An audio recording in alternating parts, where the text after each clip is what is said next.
it is so worth getting a proper bike fit no matter what.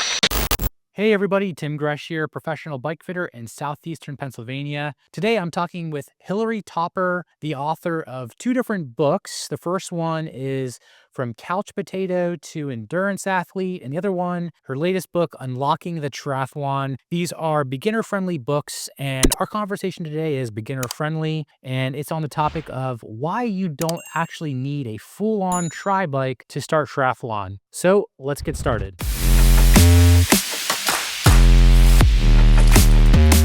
Why do you need a tri-bike when you are getting into triathlon? Absolutely not. Many people start with a mountain bike or a road bike or a hybrid bike. A funny story, my training partner, he actually had a mountain bike that he borrowed from his friend.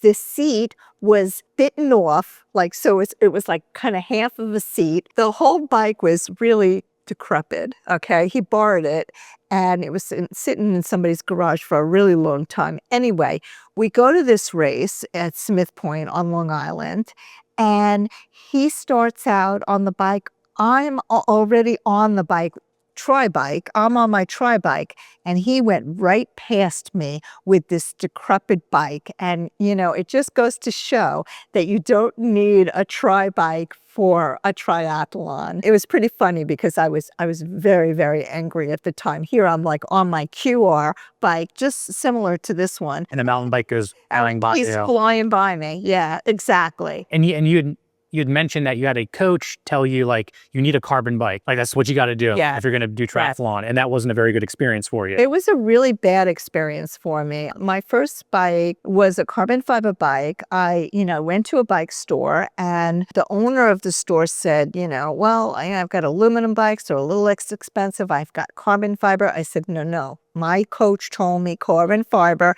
I need a carbon fiber road bike. I ended up spending a lot more than I wanted to. And I didn't even know if I liked triathlon or not at that point. Mm-hmm. So it's better to just borrow a bike, get a cheap bike, whatever, and just go out there and have fun and see if you like it first before going out and buying an expensive either road bike or tri-bike. Yeah, and because you can easily just get a hybrid bike. A hybrid bike is a bike that has straight handlebars on it, totally fine.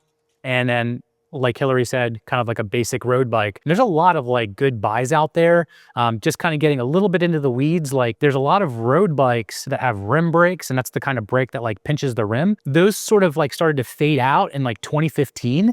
And disc brakes became a big thing. So there's a lot of really cool, as of 2015, they were the top of the line bikes. You can get one of those on Facebook Marketplace for well under $1,000, maybe $400 or $500. And it's frankly going to be lighter than a couple $1,000 new bike now. And those are going to be the good options for you. And as a professional bike fitter, a hybrid bike or even a basic road bike, I can work with that. Most fitters can work with that. And if you are liking it, you can invest and get a nice bike fit, get yourself positioned properly, and then you're good to go without having to jump into a fancy bike like this behind me here. Yeah, where you spend, $10, $12, $15,000, exactly. Yep. So what are your thoughts about a fit and a beginner? Okay, so I think when you buy a bike, you definitely should get your bike fitted. I mean, there's no question in my mind about just buying a bike off the rack and then just going. You definitely need to go to a bike fitter. A lot of people claim that they're bike fitters, right?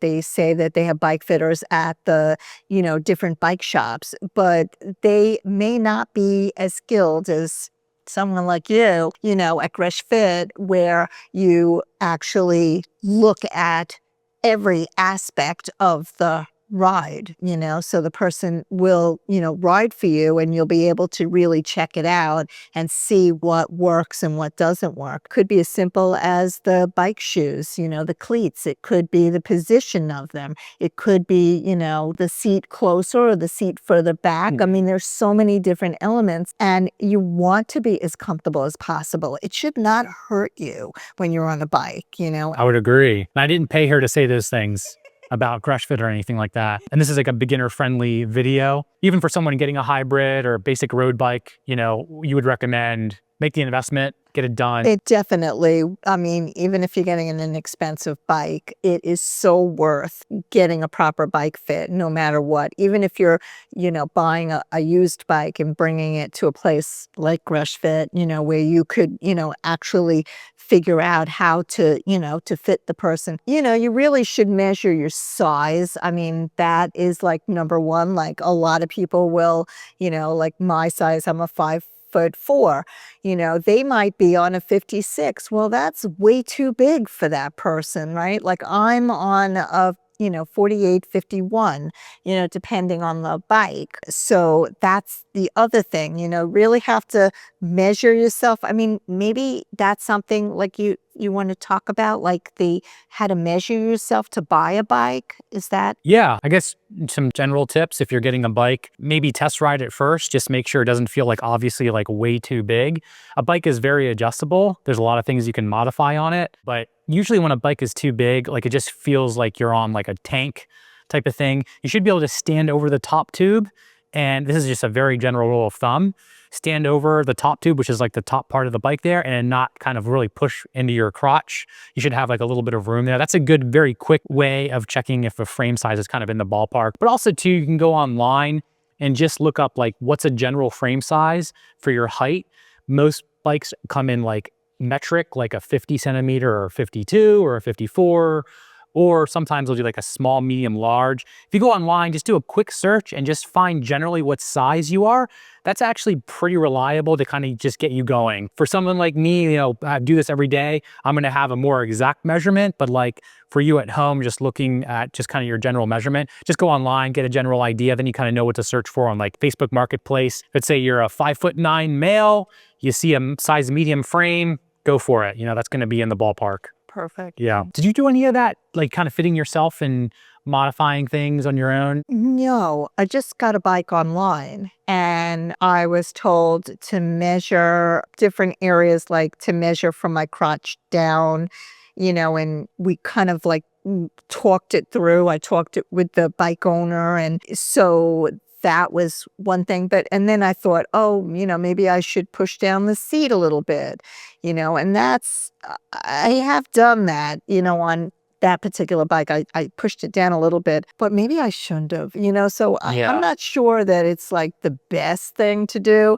you think that like, and you're working the screws and everything. And you're better off just having a professional look at what you're doing, as opposed to trying to do it yourself. That can be tough. I mean, with the internet, there's a lot of content out there, and YouTuber like myself, I have YouTube videos where I kind of educate you on fit stuff and give you some actionable things. And you can check out my channel and see if you can do some of those things. Ultimately, you can end down a road where you're just like going down a rabbit hole trying to make modifications on your own, and ultimately just make the investment, have a professional kind of check you out. Usually it's good to kind of like talk to people in your cycling community. If you're part of a cycling club, talk to people like, who's a good bike fitter around here? Have you seen somebody? And just like, that's usually the best way to find a good person in your area, a good reputable fitter. Ideally someone that has a reputation of getting good results and can kind of listen to what you need and doing a good job for like your friends in your bike community. Yeah, so I hope you found this video helpful. Please like and subscribe to the channel and enjoy every ride.